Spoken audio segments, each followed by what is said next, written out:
or if you are new, welcome. Wow, I haven't said that intro in a long time. That's gone back to like just makeup video days. In today's video, I'm talking to you about a crime that has been labelled the truth or dare murders, and it's all about the tragic death of 94-year-old Mary Gregory. Just before we get into the video, if you haven't already, hit subscribe down below. I'm just going to put a little disclaimer out there. I am going to be talking about mental health, specifically things like anxiety and depression. So if this makes you uncomfortable in any way or just makes you not really want to watch this video, that is fine. I will see you in the next one. Other than that, let's get into it. Okay, we're taking it back, not too far, but we're taking it back to 2018, and we are currently located in Lancashire, which is north of England. Northwest to be precise. We're never eat shredded wheat. Northwest, we're going that way.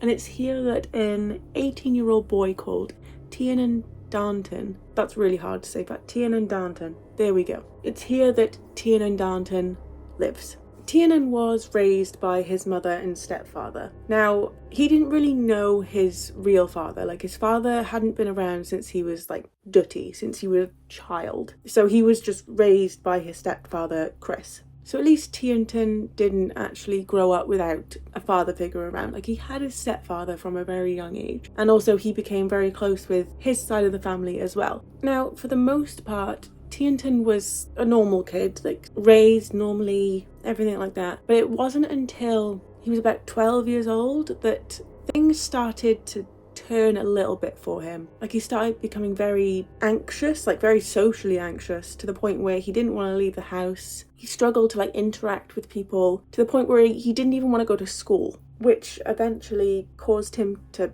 stop going to school. And as we know, you gotta go to school. You have to. It's like a, requirement. So they couldn't just, as parents, stop him from going to school. They couldn't just be like, okay, you don't want to go, don't go. So they had to look at like alternative ways of getting him his education, and they decided to switch him to homeschooling. This wasn't exactly an easy conclusion for the parents to come to, because they didn't want to take him away from, his last source of social interaction, especially because he is struggling with depression and anxiety. They didn't want to then put him in a situation where he was now going to be completely locked up, not locked up, but like, he's just gonna be locked away from the world now, because he doesn't want to leave the house when he doesn't have to go to school, and now his school is in his house, so he's got no reason to leave, which isn't going to help his mental health in the slightest. And as we know with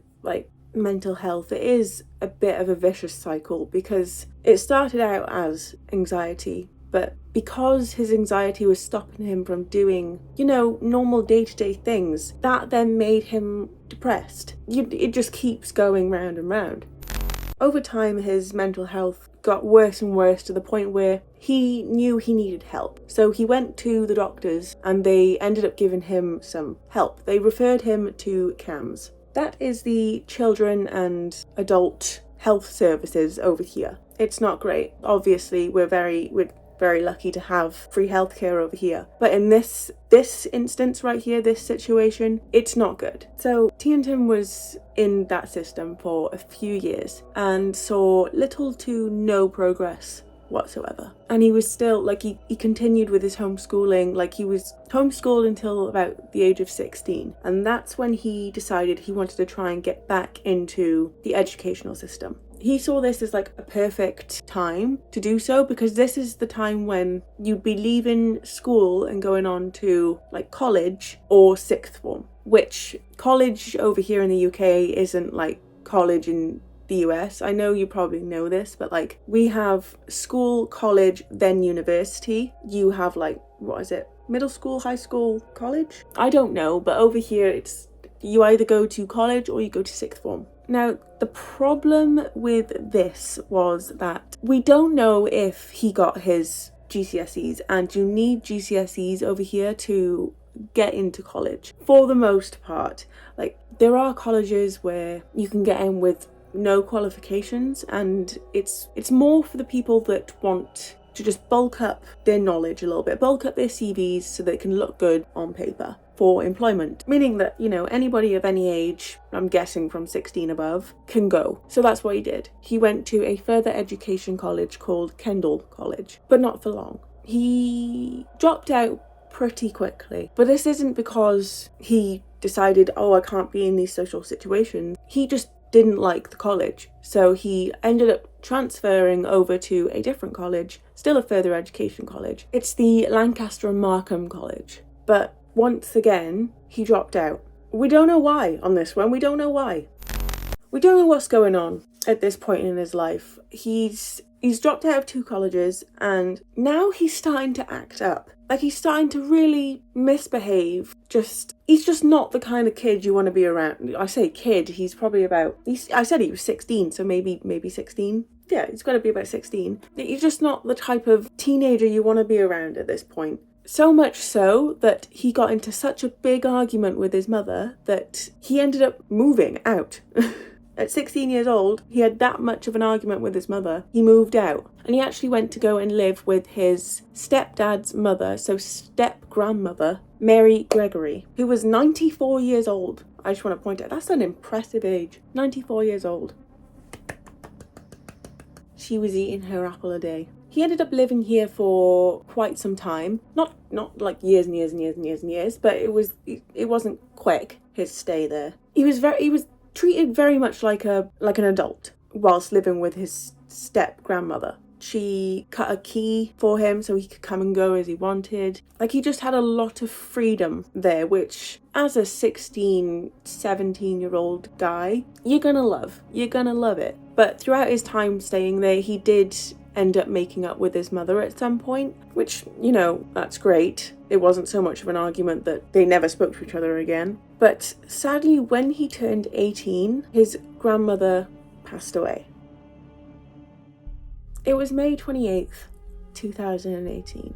It's the middle of the night on Levens Drive, and all of the neighbours are woken up by the most spine-chilling, blood-curdling screams you can imagine. Obviously, everyone completely on edge and confused about what's going on, run out to try and see what's happening on the street, and they are all met with such a tragic sight. A house right in front of them is completely engulfed in flames. The neighbours are immediately concerned, as anyone would be seeing that, but also knowing that Mary is a 94-year-old old lady who is completely vulnerable. Like, she has no way of helping herself. They immediately call the fire brigade to be like, house is on fire. And when the fire brigade got to the house, as soon as they walked through the door, they saw her unconscious under a table, just in the conservatory, meaning that she was right by the exit. She was so close to getting out of the house. She tried to escape. They wasted no time in getting her out of the house because they could tell just by the look of her that she needed help immediately. They take her straight to the hospital and she is kept there for 3 days. And throughout those 3 days, she makes no progress towards getting better. And then on June 1st, 2018, after those 3 days in the hospital, Mary sadly died. Now, obviously, this needs to be investigated because someone has died. A house was literally up in flames. So now the fire investigators have come in. And they concluded that it was most likely an accident that Mary had done herself. They used the fact that she had dementia and that she was a heavy smoker, tying the two together that a lot of the time she would light a cigarette and then forget she's lit it or didn't put it out properly.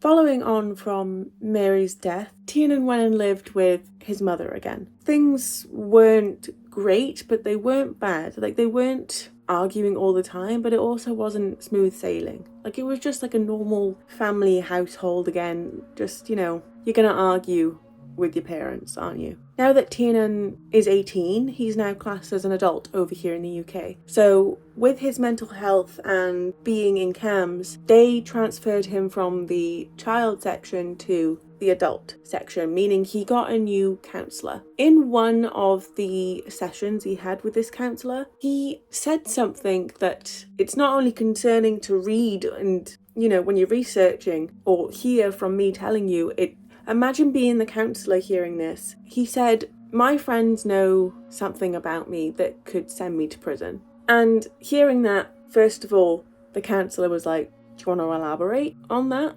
Let's not leave this on a cliffhanger." So Tiernan proceeded to tell a story about a party he attended about a year prior, saying that he played a game of truth or dare with people at the party. And when it got to his turn and he was asked, you know, truth or dare, he picked truth. So now that he's picked truth, he is then asked his question, which is, what is your darkest secret? And he wasn't immediate with his answer, but when he did answer, he said, "I've killed someone." Obviously, put yourself in that situation, you're in that room, you're not going to immediately go to, "Oh, you're telling the truth." You're going to be like, "Oh, shut up. Like, what is your actual darkest secret? Just stop playing around." So nobody believed him at first. So this led Tiernan to being like, okay, the only way I'm going to be able to get them to believe me is if I tell them the story in full. I give them every detail from that time. Now, this isn't how he told the therapist. He didn't just straight up say, "So this is the story of the party, and this is the story I told at the party."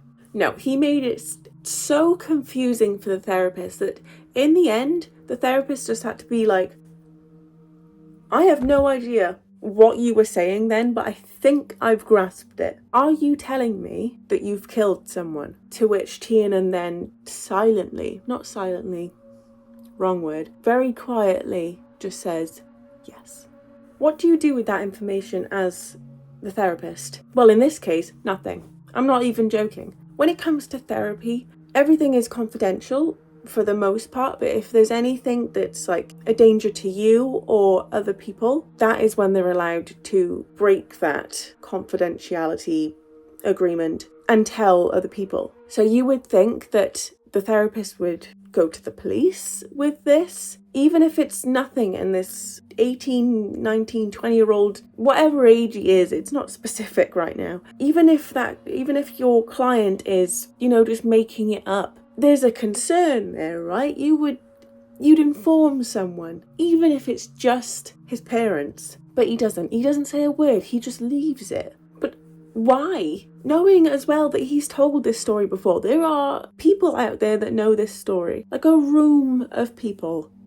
So following on from the therapist doing absolutely nothing, things are normal for a little bit, as if he hadn't just confessed that to you, but whatever. That's until one particular therapy session. In this session, Tiernan decides he's going to bring his stepfather Chris. So, you know, they get to the therapy session, everybody sits down, and the session has begun. Tiernan wastes no time in saying that the death of his 94-year-old grandmother wasn't too much of a shock to him because he was the one responsible. He is the one that made the house catch on fire, go up in flames. Not only is he confessing this, he's confessing this to his stepdad, who is the son of the grandmother. So he's telling this man beside him that he is the reason that his mother is dead. He went into detail of why he did it, saying that he started to not like his grandmother. And this is where we find out that their living situation wasn't as smooth sailing as we once thought. Apparently they would argue all the time, so it wasn't just a mother and son problem back in the other household. It's more of a him problem. And she would tell him all the time that he just wasn't respecting her or the house that she so kindly let him live in, or he'd be on the street. And just because she was saying this stuff, he started to not like her. He started to hate her to the point where he wanted to do this. Their last argument seems to have been the turning point for Tiernan, because during this last argument, Mary actually told Tiernan that she despised him, and rightly so, because, you know, she wasn't just being unreasonable, being like, you didn't wash your plate. Like, he would bring his friends over all the time, trash the house, and then leave it for her to clean up. So I don't think it's unreasonable for her to be like, you know what, I just don't like you. I completely despise you as a human being. Fair, valid. It's definitely worth noting that this argument took place on the day of the fire. Now, because obviously this big argument, and with the fact that Tiernan had made up with his mother, that night he went and stayed at his mother's until the early hours of the morning. He left his mother's house and went all the way back to his grandmother's house, let himself in, and began his plan.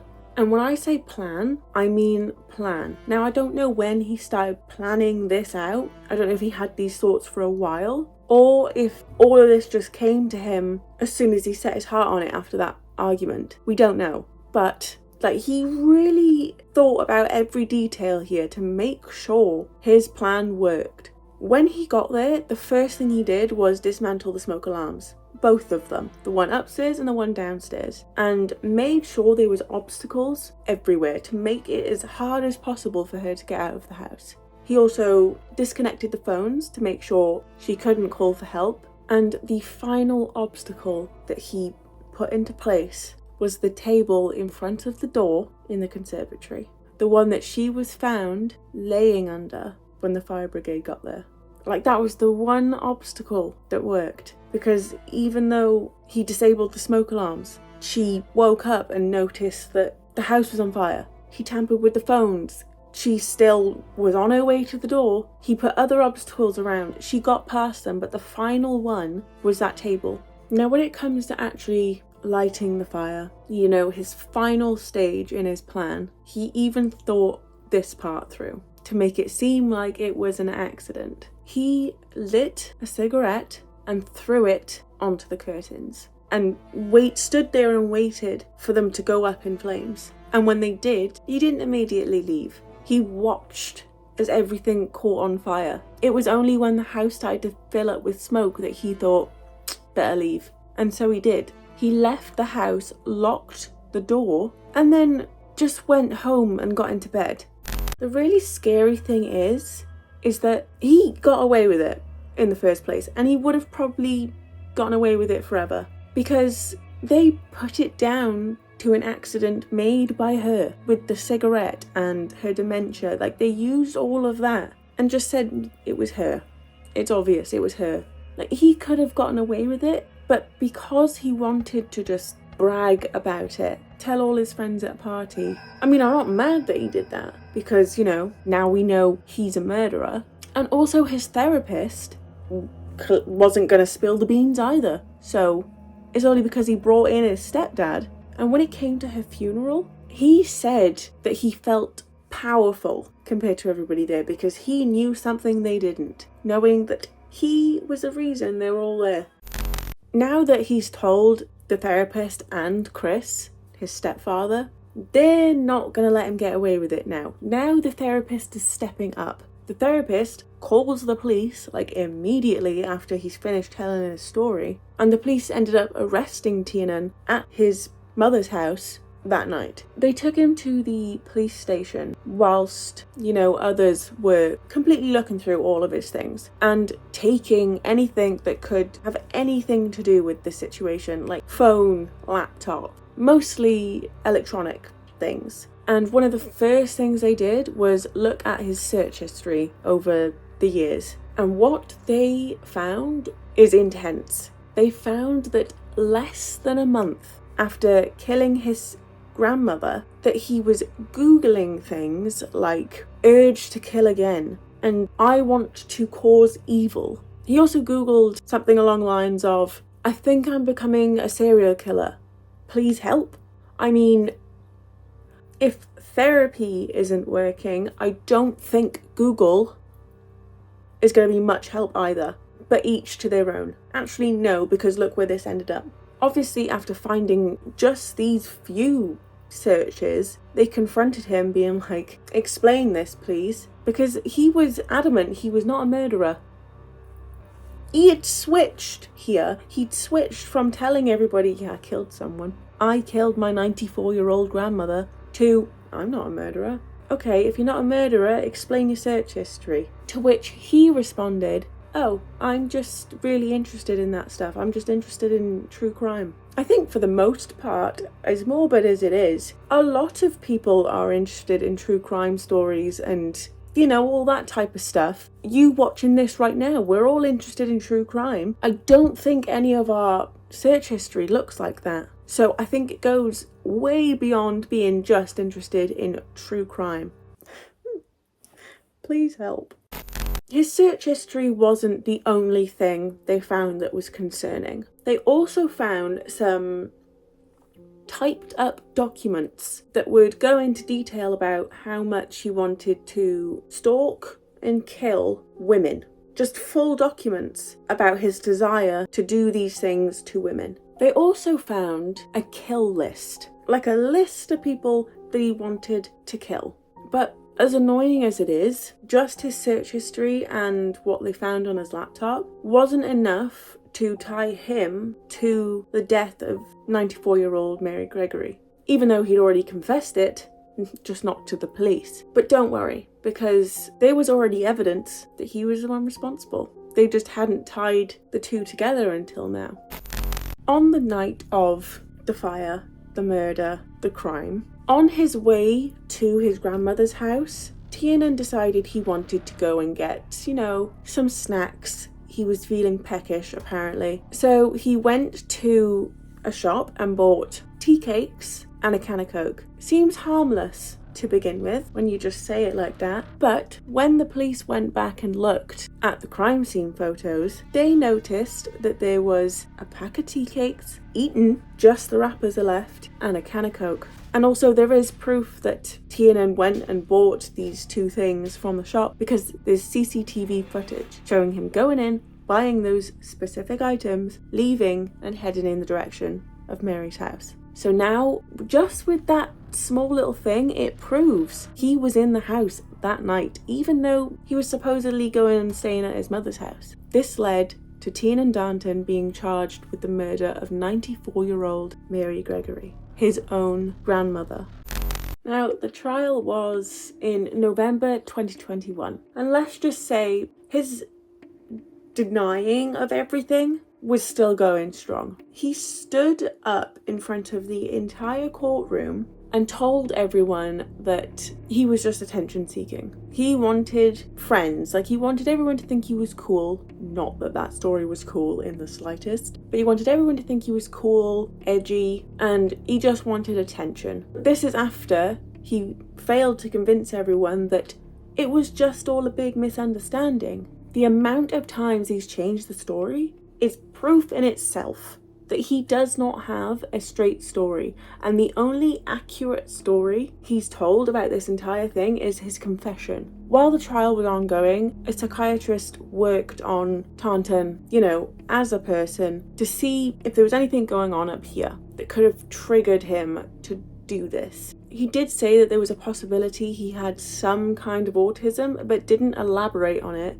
and didn't do any tests, you know, to see if he was actually autistic. When it comes to his depression and anxiety, yes, he has those things, but they are no way a trigger to commit murder. So this led the psychiatrists to make a full statement saying it was 100% him. It wasn't his mental illnesses, you know, depression and anxiety. This was all him. He knew what he was doing and he wanted to do it. This then led Tiernan Darnton being charged with the murder of 94-year-old Mary Gregory, his own grandmother, and was sentenced to life in prison with a minimum of 15 years. The fact, like the scary, terrifying fact that he could have gotten away with it and continued to go down his kill list. If you did enjoy this video and you want to see more from me and all these different true crime stories, make sure you subscribe and you hit the little notification bell so you don't miss an upload. And in the next video, I will be coming to you with a completely new true crime story. Thank you so much for watching, and I will see you in the next one. Love you, bye.